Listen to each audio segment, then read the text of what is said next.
vest along with the clergy and the vergers. The vesting sacristy is backed by the church school downstairs. Part of the art of that is finding a garment that actually fits you. And that's become a bit more complicated because when we got into new garments, they all came about 4 inches longer than we thought they were going to be. So you just have to search until you find one that works. And once the garment's on, it should be long enough so that, particularly if you're wearing trousers, it comes down to the lower part of your trouser leg, so that you don't look like you're walking through a flood. The second part of it is you put a cincture around your waist. Cinctures were belts in the time of Christ, and so we'll wear those, and it's a very simple knot. I'll show those who are going to be chalice bearers after we run through this. As a chalice bearer, there are a number of functions that you will serve, depending on which service that you're at. You process in with the clergy, and if it's 10 o'clock, with the choir.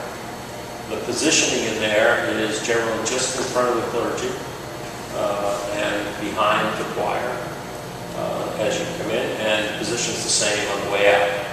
So as you process in behind the verger and the crucifer, if there are torches, the choir, there's a clergy cross, then the chalice bearers and the clergy will come up. When you do come up, come to the top of the stairs through the chancel right to the step of the sanctuary. At that point, reverence just by nodding your head, and then go off and sit down in the chairs that are on the gospel side of the church. Follow along with the service. Sometimes at 8 o'clock, we usually have just one chalice bearer. We also ask that chalice bearer to process out during the gospel procession and to hold the gospel book for whoever's reading the gospel that day, whatever gospel it is.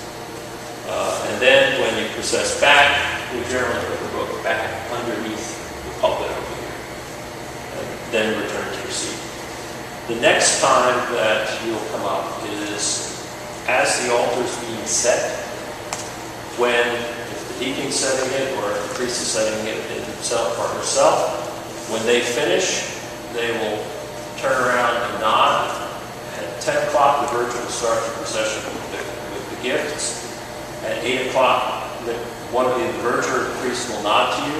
You then come and stand on the sanctuary step and wait to receive the alms basins and gifts of the people as they go up. Now, at 10 o'clock, we always have 2 chalice bearers. One, because we have a larger number of people. And secondly, because we also have procession of gifts that includes both the alms basins and the elements, the wine and the bread. Typically speaking, we take the wine and bread first. It is completely acceptable to lean over the altar, to hand it to whoever's setting up the communion service, or sometimes the flower arrangement makes that real reach. You can walk around to the end of the altar, typically the gospel side, hand it to them. Once you hand over the elements, the wine and the bread, come back and take the alms basins.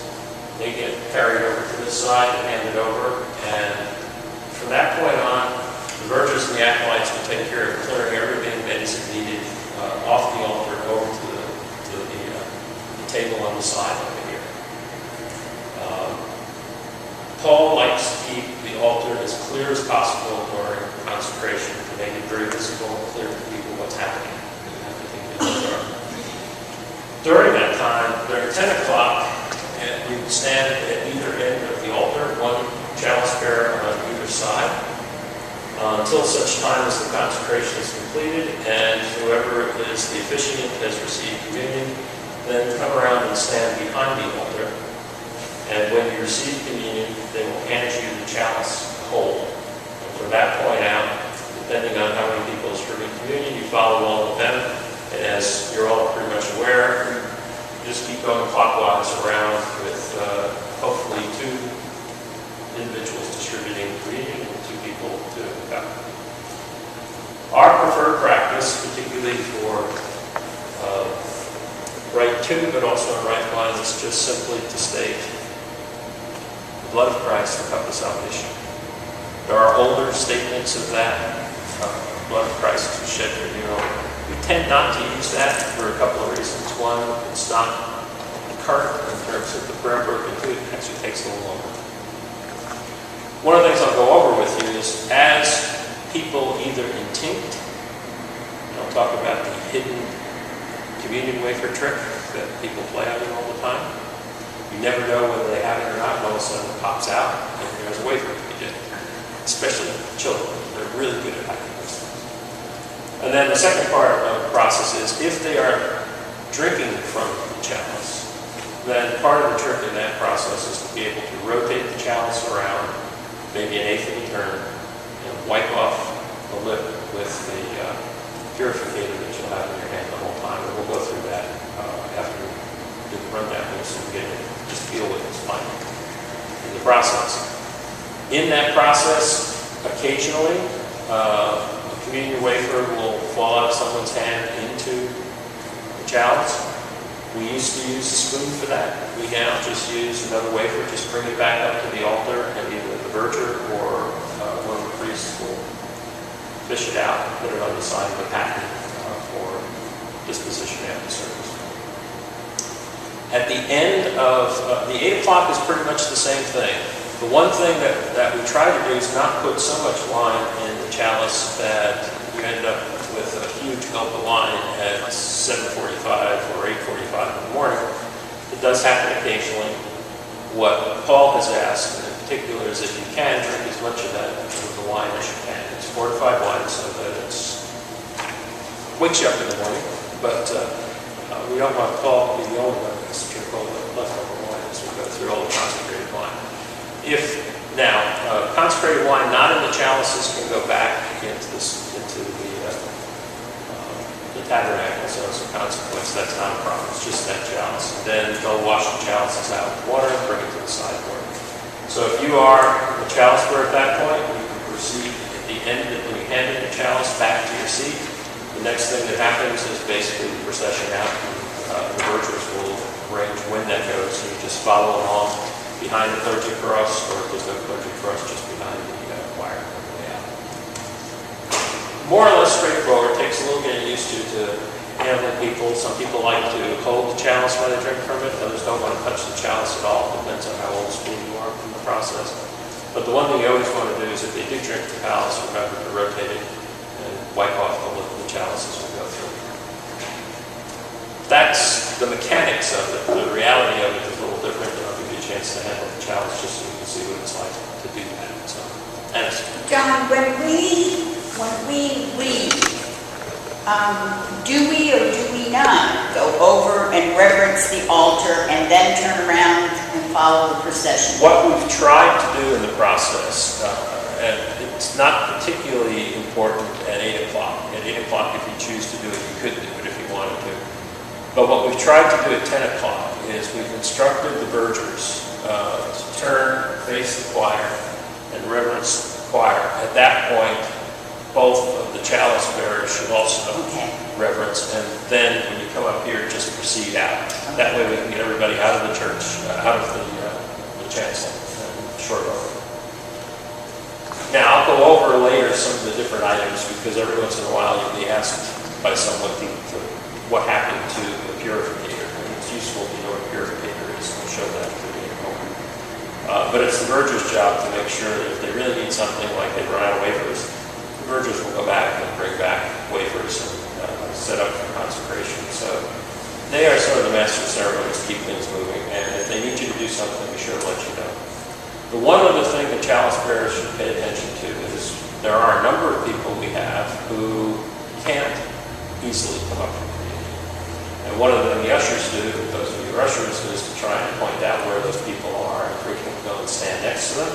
And so in that context, when that occurs, one of the chalice bearers will be asked to go with one of the priests distributing communion and follow along through the process and then come back in. That's the only perturbation I would think of the entire process.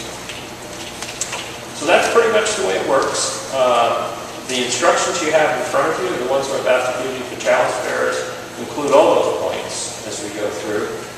There is the customary, we keep a copy of the customary in the parish, in the vesting sacristy, past the parish hall there. It will be online sometime soon. Because we're trying to get all of this information online so that there's one place you can go when you want to find it. You don't have to go scurrying around for it. It also lets us keep it up to date. Every once in a while, like when we introduced the washing of the hands after gifts are received, we went through 3 different versions of how we were going to do that before we settled on what worked reasonably well, so that we weren't crossing over and people didn't wonder what's going on back there, can't see what's happening. And so with those things, periodically we go back and we'll modify the customary. And after every major service, Christmas, Easter, Pentecost, and the rest, the next step we need to review the entire service to see what do we need to change. Was it too long? Was it too short? Did we need to add or subtract something from the readings? And so there's a constant process of updating these things. The Verger should know those things. If there's a change, they'll be happy to let you know. I just have one quick thing I wanted to add. My name is Judy Leach, and you've all gotten emails from me, so some of you may not know who I was, so I wanted you to know who I was. And I also wanted to message the Chalice girls at 8 o'clock have an additional responsibility of reading prayers of the people. That's correct. We don't have a separate intercessor at 8 o'clock. Now, that could change, because one of the challenges has been we haven't been able to get enough people at 8 o'clock to be able to staff all those things. If we have more lectors, one of the challenges, we have so many lectors that reading at 10 o'clock, the rotation is pretty long in terms of opportunities to serve. If you're willing to serve at 8 o'clock and you let Judy or myself or any of the Vergers know, we'd be more than happy to bring you into the 8 o'clock service and give you the opportunity to read more often if that's what you'd like to do. But right now we do have the Chalice bearer do the intercessions at 8 o'clock simply because we haven't had enough readers at 8 o'clock to cover it.